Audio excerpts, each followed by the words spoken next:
guys, what's up? Gonna come at you with a daily short report here.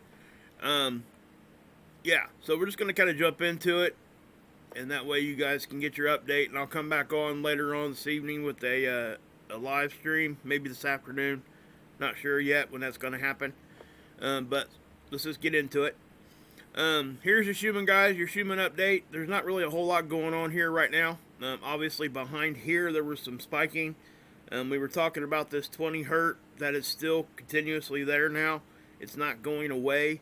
It has seemed to have lessened a little bit in intensity, but it's still there. We're also getting this one here too. That seems to be roughly about 17 hertz, it looks like, without going to the other tool and seeing exactly what that is. But regardless, we are seeing that 20 hertz still hanging around, plus, obviously the 783. We expect this, okay? That's what we expect. But this other one here, and now we're getting this up here, is becoming more and more prevalent. It does point to a continuous rise in overall frequency that's sticking around. So whatever that means. And again, these are regional tools. This is not a global thing. But some of the other tools are actually showing the same kinds of things. So when that's happening around the planet, and the tools are showing similar signatures, that lets us know that would be a global type of situation. So, space weather. Okay, now I'm seeing something really, really interesting here, and I'm not sure what to think about this yet. What I'm talking about, and I have to give Jamie a shout out here. I had looked at this and I was trying to figure out what the heck is going on with the Xray flux. Okay, he actually seen it too and sent me an email. I was actually going to include it here anyway, but shout out to you, Jamie. Way to keep a heads up on what's going on here. Thank you for sending that over to me. Please do so anytime you guys see anything that you think is out of the ordinary. Do that, because sometimes I'll miss things, guys. Okay. I happened just to see this one because it was so crazy looking than what we've seen before. I seen it, obviously, but I do. I don't know exactly what this actually means. Okay, we have to take in consideration what this word is. It's a flux. So I don't know if this is actually a positive and negative type of thing going on here. Sometimes when you're looking at a fluctuation graph, if it goes down, sometimes that means a spike also. But with this showing flare class, I'm having, I kind of think that it should all be going the same direction. If it's actually, what we see. Now I can say this, what we're seeing here, if this was like an increase in Xray, or a fluctuation from normal or whatever, it's not showing up on the sun. So I don't know what's happening here. I don't know why the Xray production here has dropped out. I don't know if it is a tool flaw. I just simply don't know. I'm looking into it just to try to figure out what the heck is going on with this, and I've never seen this happen. You see how this is kind of smooth too? Kind of like a smooth little action here. Data points lining right up next to each other. We see spiking here a little bit when we get a small little flare, what have you. This is almost like really, really jagged. Like up, down, up, down, up, down, real fast. So I don't know what this means. All I can tell you is that I've never personally, number one, seen it bottom out. That's exactly what this looks like to me. It looks like it bottomed out like no Xray at all. And I don't see how that's really possible. We're always going to get some of that stuff from the sun. I don't see, I don't know.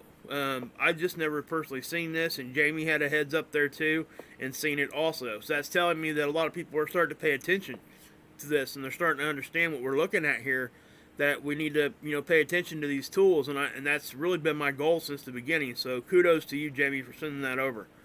And anybody else that's seen this. I mean, that's it's a good catch, But anyway, regardless, I can't tell you exactly what that is. I'm looking into that. I'm trying to get a hold of a few people that might know.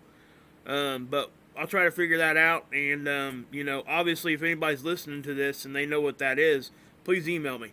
I wanna know that. Bluecool52 gmail.com. It's in the description. So anyway, right here, guys, geomagnetic activity. You know, this is where we had the interplanetary shockwave. In my opinion, is that it came from those two filaments that blew off the sun. And I told you guys it was close enough for me to tell you guys that, hey, the models aren't showing it hit us, but if the math is off there a little bit, it still could. And I think that's what happened. I think we took a glancing blow from one of those CMEs. Matter of fact, I think it was actually kind of both of them, because the interplanetary shockwave doesn't happen unless it catches up to the one in front of it. So they both were close enough to cause that issue.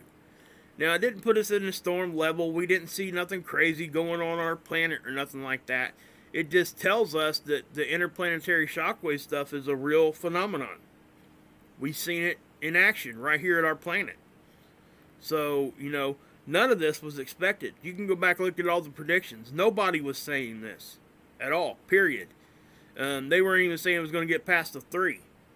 And for it to go up to 4 and stay there for 3, 6, 9, 12, 15 hours and then slowly taper off. I mean, that was something that nobody really was expecting to see here. So, just so everybody understands that. First look at your sun. We do have a large coronal hole down here now, okay? The southern coronal hole is always there. It does fluctuate in size. As we get into solar maximum and stuff like that, you're going to see these holes just open up gaping. I mean, they're going to be huge. Some of them are huge. Those of you that have never seen, you know, the sun on these tools during solar maximum, you're going to be kind of surprised on what you see. Because, you know, some of the stuff that we've shown here and talked about before that's out of the ordinary for solar minimum is actually normal during solar maximum. So that's what we're going to have to get used to. You know, a lot of the stuff that we look at that's intense stuff is normal during solar maximum. So with that said, we got the ACE data we can look at here. And, you know, nothing, I'm going back to the Xray thing. I'm not seeing anything that is telling me that we should be seeing any of that, what we're seeing as far as that dropping out. I don't know if these tools should move during that kind of an event or what. But regardless, everything's really, really normal. It's really quiet right now. Nothing's out of the, you know, normal range of what we would expect to see. After that little bump from that interplanetary shockwave from the two filaments running into each other, things have quieted down. You know, right here at our planet, nothing really much is going on. This is the Enlil spiral. This is Noah's prediction. Nothing much going on there. Now the aurora. See, this is the magnometer. Okay, yes, we would expect to see this kind of action with that planetary shockwave. Okay, that's why this is what this is representing. But then you go up here and you look at the Xray, not the Xray, but the electron flux, and it's, you know, it's staying pretty consistent. That's what we would expect to see. The proton flux is staying right where it should. Now, if you guys remember, typically when we get like a shot of a big flare from X-ray, sometimes we'll get radiation behind it. And that's what proton flux is. Well, the proton flux is staying right, so, you know, right on its where it's been for a while now. But the X-ray is just dumped out. I'm not sure. I'm going to have to wait and see if that continues. It looks like it's starting to come back up, but I'm just wondering if that ain't a tool issue or, you know, something that kind of was a flaw with the tool or the model itself. I've just never seen that happen. And I'm not saying that it ain't normal, because it most certainly can be normal, guys. I just don't know. The aurora forecast here, guys, you're going to see, obviously, we have more of an intense aurora when the geomagnetism is higher. That means that the particles are interacting with the oxygen molecules, and that's what we would expect to see, okay? So, obviously, right here, you're seeing the increase in the aurora. I do find it odd. Now, again, this might be a tool issue, too. You guys can kind of check out what happened here. Watch the termination line here between day and night. Okay. So I'm turning it. You're seeing it kind of bounce around there a little bit, right? Let's go back here. You see how the termination line's moving? Like rotating from, it's rotating clockwise. See that? But the aurora signature typically will rotate with this. But it stays. It stays consistent right there for a few minutes. Watch it kind of get stuck. See that? And it kind of stops right there, and then the termination line still moves, but the overall signature of the aurora is staying in the same spot. I find that odd too. See right there? It should, rotate with it, you would think, because that's what our magnetic field's doing. This is what it does. As the Earth's rotating, the magnetic field, goes with it. So there you go. I don't know why that's happening like that. Again, is it normal? Very well could be. I've just not really noticed it like this before. And again, this could be a tool flaw too. Most certainly could be a tool flaw. So, space weather. With the solar wind. Sun's off to the left, and this is what we see. This is velocity only. The speed of it. Notice how we're getting a couple little wave actions going on here. Nothing much to report here, guys. Okay?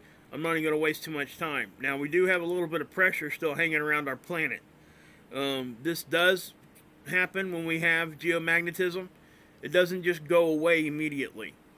Typically, what we have to wait for is the solar wind speed to pick up a little bit more, and it'll grab some of this stuff and flush it out. It's a flushing effect that we have. And sometimes you might not even notice it. Sometimes it's a gradual flushing over, a period of days. That stuff just kind of goes back to a more normal condition. But this is some pretty decent pressure, but this isn't something out of the ordinary, okay? We see this quite a bit, this kind of a signature. Okay, so here we are over at ISWA, and again, guys, look. This is, this is the other thing that kind of has got me, what the heck is going on type of situation, is the fact that we do have a couple little active areas here, and that really, typically when we see those little active areas, the Xray flux itself will actually spike up a little bit.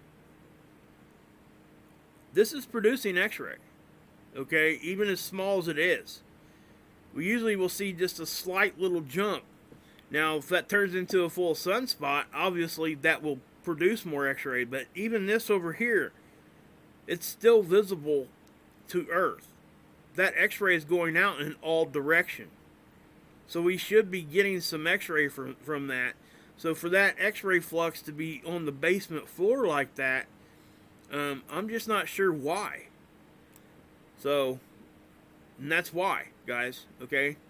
Now, we did have a CME right here. I don't think it's at Earth, okay? It's here on the bottom. Seeds hasn't updated yet, but you see that right there? Okay, obviously it's down here on this edge. It does look, just by being able to judge from looking at this tool so many times, it does look like that's going to be going the other direction. Okay, I don't think that's going to affect Earth. But, there's an off chance that it could. This is two-dimensional. It could be coming straight, kind of at us instead of going away. Who knows? Until the CME tracker updates, and it hasn't. So, I don't think that I think that's more so on the backside. If not the complete backside, it's probably at least on the side. Actually, well, I shut that down. Sorry. I could have showed it to you guys over on Space Weather Prediction on the Enlil model, but again, this should be producing some Xray. We should be getting some Xray from that.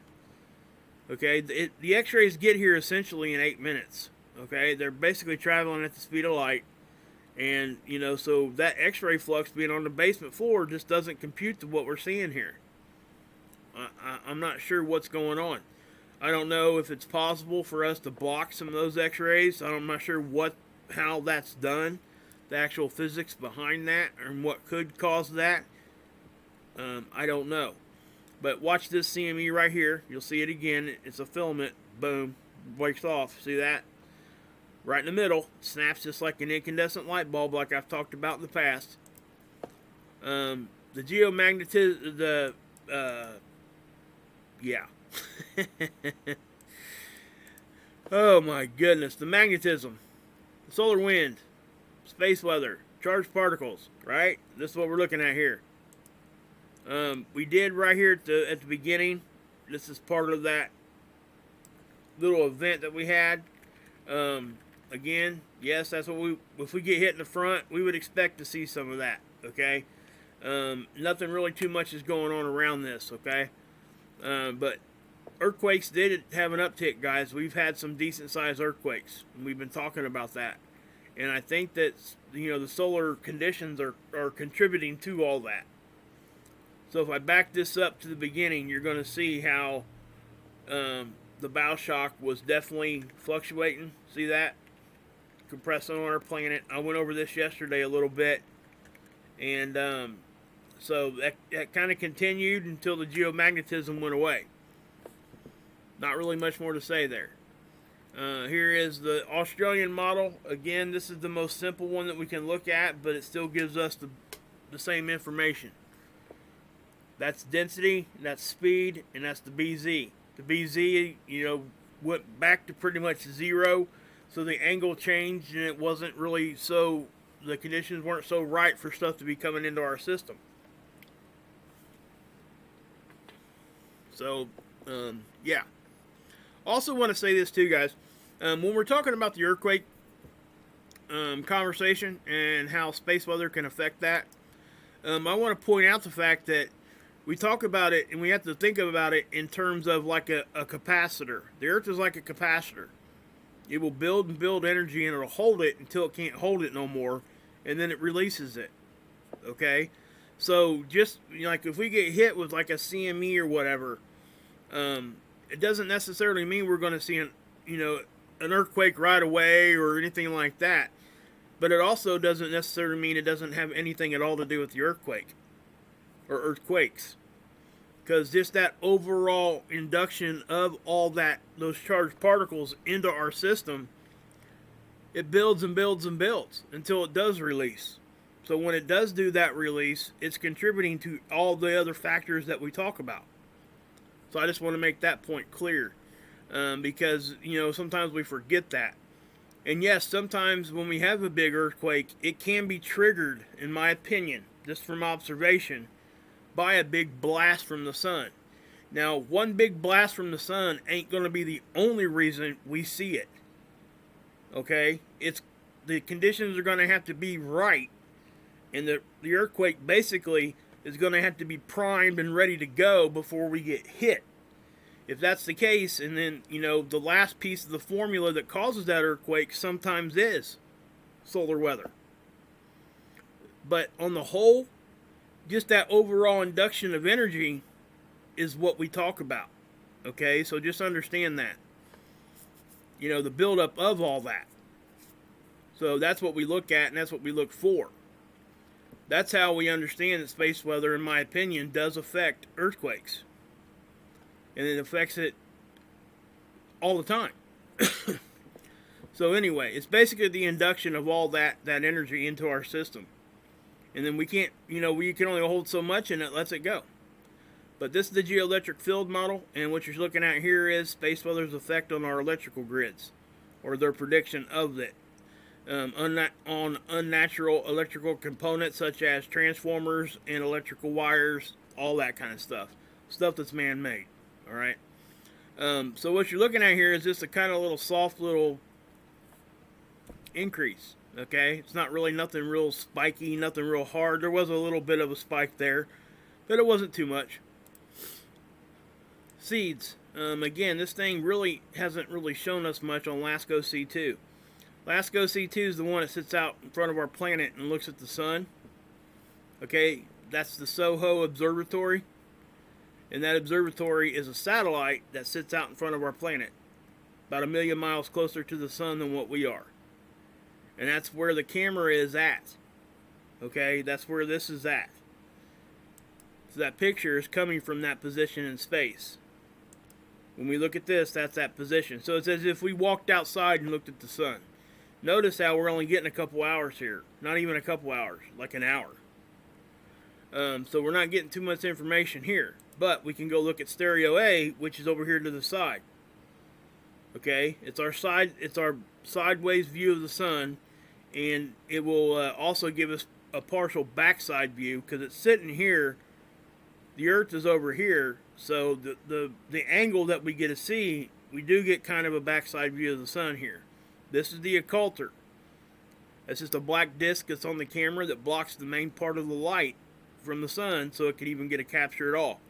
Notice over here how you're seeing it get a little bit bright. The reason why you're seeing it get a little bit bright on this side, remember the Earth's over here, is from that CME I was showing you guys. Where did I show it to you at? Oh, I can't show it to you now. Yeah, I can. Hold on.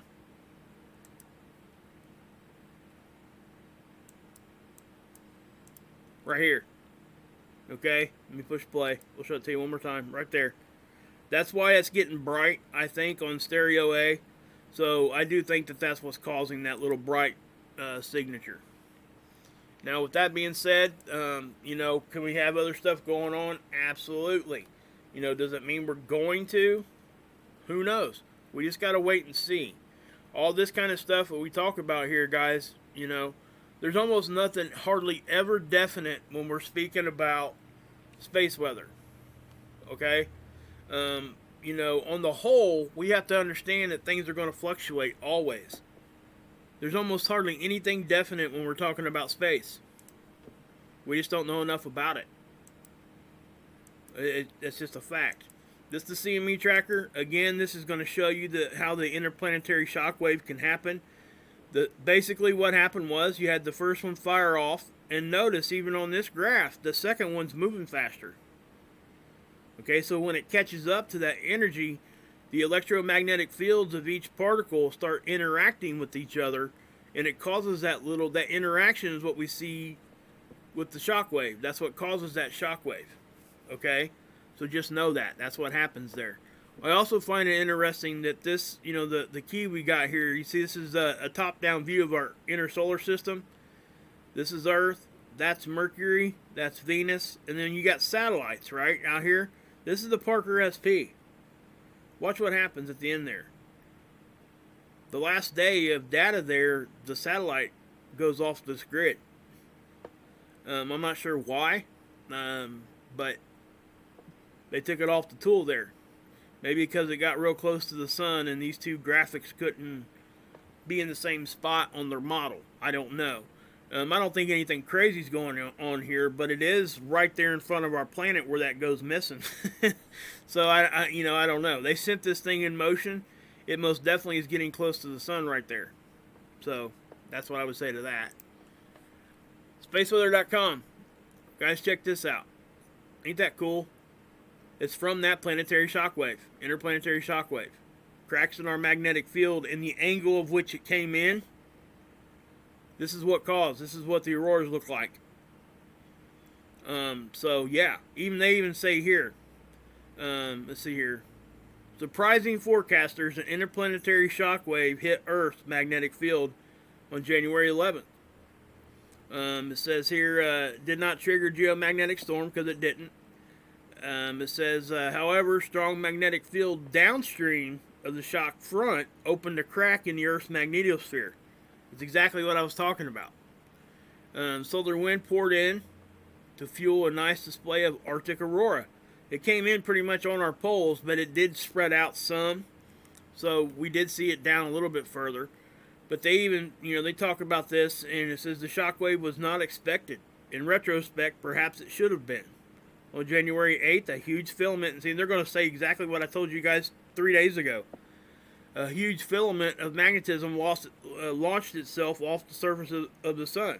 At first, the blast did not seem to be Earth-directed. However, yesterday's event may have been a glancing blow. What did I say 3 or 4 days ago? Hey, we could take a glancing blow from this thing. And that's exactly what happened. So, yeah. And again, I'm not saying all that just to say, hey, look, I was right. I'm saying all that because we can't forget that we need to take that into consideration. That the models can be off a little bit. And when they're off to the point where things are coming really, really close to us, we have to really pay attention to it. Because they can be off. And when the models come in and it's really close to us, there's more of a chance of it being off or wrong, in my opinion, because well, there's not more of a chance of it being wrong. There's just more of a chance of it hitting us at that point. So we have to we definitely have to look at that. We can't just ignore it, even though it looks like it's missing us. You know, we can say, yeah, the models are going to show that it's missing us, but we also need to say that the models can be off a little bit, and if the math is off just a touch, it'll bring it into us, and we'll get hit, and that's what happened. So again, I don't care if I'm right or if I'm wrong. I mean, I care, but I'm not out here trying to say, oh, I was right, you were wrong. It ain't nothing like that. What I'm trying to say is that all of us need to take it in consideration that things can be wrong, and be able to admit when we are. And you know, obviously I do. And at that one particular time, I happen to be correct, and that's it. That's all that is. But anyway, you know, like I said, InSpaceWeather.com does a great job. I mean, they exactly what I just say. You know, you got to be able to say, hey, you know, we might have been wrong, and that's exactly what they said. So that tells you that this is very reputable over here. These guys are just trying to get it right. And that's what I'm trying to do, and that's what we do. That's why we're able to show and do what we do. Okay, so actually I need to go back here. Noctilucent Clouds, yes, they're still there. Okay, not much more to say there. Those won't go away for a few months. You got 13 fireballs reported near Earth objects. There's nothing really new here to report. Okay, you guys can go look at this if you want. Lunar distance is there. There's really nothing coming real close for the next week or so. So really not much unless something new pops up, and there's a high probability that it probably will. So, earthquakes. This is Cascadia, guys. Cascadia subduction zone. We've talked about that in the past. We know that when this thing does decide it wants to slip or do its full event, the whole West Coast will be redefined. And it really sucks to even talk like that, but it's the truth. So when we see earthquakes over here happening in this area, we have to understand that that's what we're talking about. Okay. Yesterday, Mr. MBB3 did a video, and I talked about it a little bit. There's buoys out here, guys, that are anchored to the seafloor. And when we see those, what are we looking at? Well, when they go into event mode, that means that the seafloor has moved, or the wave height is moving. Okay, so that's basically they're looking for tsunamis and earthquakes and stuff like that. We had 3 buoys over here go into event mode at the same time. One of them went into event mode on the East Coast, and that's very, very odd. Okay, and it was right around the same latitude line. Mr. MBB3 did a video on that. I suggest you guys go check it out because he did a good job of reporting on that. I mentioned it. There's really nothing to point to say, hey, that caused this, that, or the other. It's just that, you know, when if it was an issue with the buoys, it's odd that it happened on the same latitude line on 2 different coastlines. Really strange. We just had an earthquake happen down here, guys. This is almost a 6. This is significant, okay? Nobody's passing away or anything like that. We can tell by that box there. But there's still earthquake activity going on, guys. We had the big one over here in Mongolia yesterday, and we're still getting tons of earthquakes. And again, I think this does have something to do with solar weather. So yeah, guys, I'll come back later on with an update. on what's going on, and with the live stream probably. Thank you guys for sticking with me. I will definitely be back later on. Don't let this world get you down, okay? Look up, look around, be there for each other. Don't worry about that mainstream media BS, because that's what exactly it is. It's BS, and they're going to just feed you a line of crap, and they're going to try to bring you down. Don't let them do it. Don't let them do it. God bless. Yahusha saves, and you can drink this Kool-Aid.